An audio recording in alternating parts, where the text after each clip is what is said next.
இந்த தாவேகா கரூர் துயர சம்பவம் பத்தி மிஸ்டர் அஜித் சார் ஒரு கருத்து வெளியிட்டிருக்காரு.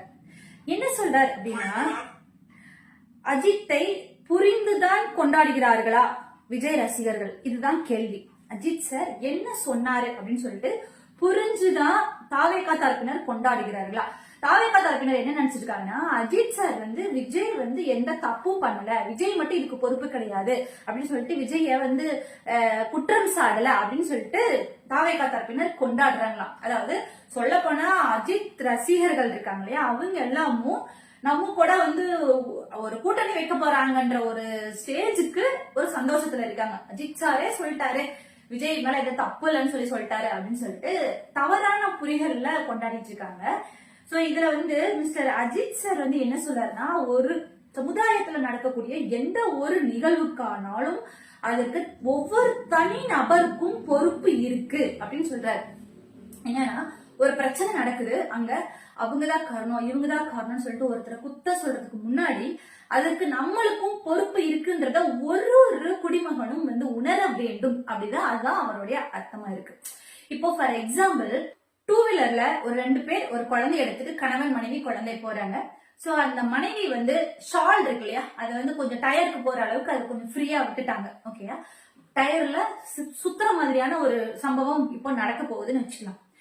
இப்போ ஒரு டூ வீலர்ல போகும்போது அந்த ஷாலை நாட் போட்டு செக்யூர் பண்ணி வைக்கணும்ன்றது அந்த பெண்மணியோட கடமை. அவங்க அதை செய்யல. ரெண்டாவது, அவங்க உட்கார வைக்கும் போது அஸ் கணவர் ஷால் நாட் போட்டியான்னு சொல்லிட்டு அவங்க செக் பண்ணிருக்கணும், அவங்களும் செய்யல. ஓகே, குழந்தைய வச்சுட்டு அந்த அம்மா போறாங்க. சோ ரன்னிங்ல அந்த ஷால் லென்த்தா கீழே வரைக்கும் வர்றதுக்கான வாய்ப்புகள் ரொம்ப அதிகம். அது அப்படி ஒரு நிகழ்வு நடக்குது. தாண்டி போறாங்க, ரோட்ல போகும்போது நிறைய பேர்த்த கடந்து போறாங்க. நிறைய பேர் அவங்கள பாக்குறாங்க, அந்த துப்பட்டா கீழே வரைக்கும் இருக்கிறத பாக்குறாங்க, பார்த்தும் எதுவும் சொல்லாமையும் இருக்காங்க. சடனா அவங்க கீழே போய் விழுந்துடுறாங்க. அங்க ஒரு சம்பவம் நடந்துருது. அந்த இடத்துல யாருடைய தவறு அப்படின்னு சொல்லிட்டு பார்த்தோம்னா, எல்லாத்துக்கும் இந்த ரெஸ்பான்சிபிலிட்டி இருக்கு. சரி செய்ய வேண்டிய அந்த அம்மா செய்யல, கணவர் கேட்டிருக்கணும், அவரு கேட்கல.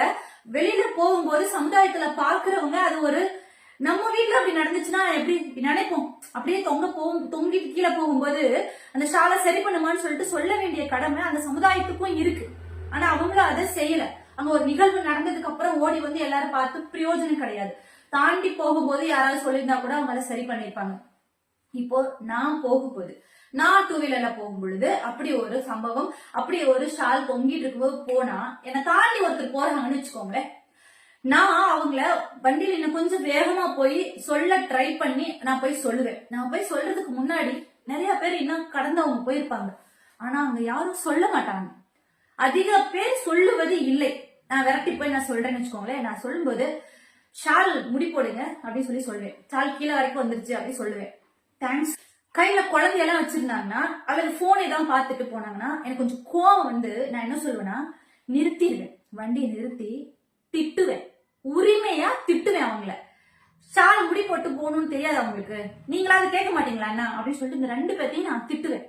திட்டும்போது என்ன தெரியுமா சொல்லுவாங்க, தேங்க்ஸ் சொல்ல மாட்டாங்க, சாரி சொல்லுவாங்க. எனக்கு அவங்க சாரி சொல்லணுன்ற அவசியம் இல்லை, அவங்கள நான் சரி செய்யணுன்ற கடமை எனக்கு கிடையாது. ஆனா அந்த கடமை எனக்கு இருக்கு, அதை நான் சொல்லணும், அவங்க அதை திருத்திக்கணும். இதுதான் சமுதாய பொறுப்பு.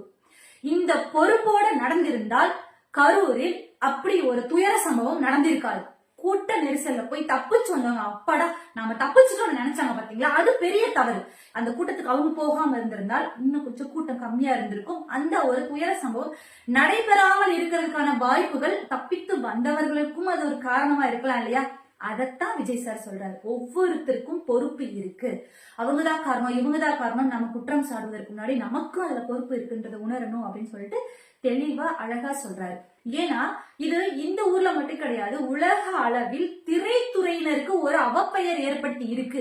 அவர் திரைத்துறையை சார்ந்த அது முக்கியமான ஒரு பிரபலம் என்பதால் இது பொதுவான ஒரு கருத்தா அவர் கில்ட்டியா ஃபீல் பண்ணி 140 கோடி மக்கள் இருக்கும் இடத்தில் கூட்டத்தை கூட்டி தனது பெருமையை மிகைப்படுத்தி காட்டுவதை முற்றிலும் தவிர்க்க வேண்டும் அப்படின்னு சொல்லிட்டு பலார்னு அரையிற மாதிரி ஒரு விஷயத்த சொல்றாரு. கூட்டத்தை கூட்டுறது ஒரு கெத்து கிடையாது அப்படின்னு சொல்லிட்டு வாழைப்பழத்துல ஊசி குத்துற மாதிரி திட்டுறாரியா, இதெல்லாம் செய்யறாரு. இது சந்தோஷமா பெருமையா என்ன பேசுறாருன்னு கூட புரியாம, அதாவது அவர் வாயில இருந்து இந்த தாவேக்கார் வந்துருச்சான், கரூர் துயர சம்பவம் பத்தி அவர் வாயில வந்துருச்சான், அதை பத்தி பேசிட்டாராம், அதை வந்து கொண்டாடுறாங்க மக்கள். தலை என்னைக்குமே தலையாதான் இருப்பாரு. ஏன்னா ரொம்ப ஃபீல் பண்ணி அவர் ஒரு பேட்டியில சொல்லியிருந்தாரு, தன்னுடைய குழந்தைய ஸ்கூல்ல கொண்டு போய் விட்டு கூட்டிட்டு வர்றது கூட நான் அவாய்ட் பண்றேன். ஏன்னா ரசிகர்கள் அவங்களுடைய பாசத்தை வெளிப்படுத்துறது அவங்களுக்கு ஆபத்தா போய் முடிஞ்சிரும்ன்றதுனால என் குழந்தைய நான் ஸ்கூலுக்கு கூட்டிட்டு வர்றது கூட நான் அவாய்ட் பண்றேன். விளையாட்டு கூட்டங்கள்ல ஸ்டேடியத்துல எல்லாம் இப்படி நடக்கிறது இல்ல, இதை விட அதிகமா கூட்டம் கூடுது அப்படிலாம் நடக்கிறது கிடையாது. ஆனா திரையரங்குகளில் முதல் படம் வந்து ஃபர்ஸ்ட் டே ஃபர்ஸ்ட் ஷோ அந்த டைம்ல வந்து இந்த மாதிரி சில இடத்துல நடக்குது, சம் பிளேஸ்ல நடக்குது. திரையுலகினர் வெளியில வரும்போது இந்த மாதிரியான நிகழ்வுகள் நடக்குது. இதற்கு ஒரு திரையுலக பிரபலமா அவர் வந்து கில்ட்டியா ஃபீல் பண்ணி இதை பேசியிருக்காரு. இது விஜய் தவறே பண்ணலன்னா சொல்லல, அவருடைய கருத்து தல அஜித்தோட கருத்து எப்போ சிறப்பானதா தான் இருக்கும். மக்களுக்கு எந்த ஒரு இடையூறும் இல்லாமல் மக்களுக்கு ஒரு மோட்டிவேஷனா தான் அவருடைய கருத்து இருக்கும். மக்களுக்கு பயன்பெறக்கூடியதா தான் அவருடைய கருத்து இருக்கும். மக்களுக்கு தேவையானதா தான் அவருடைய கருத்து இருக்கும். எப்பவுமே தல அஜித் மாஸ் தான்.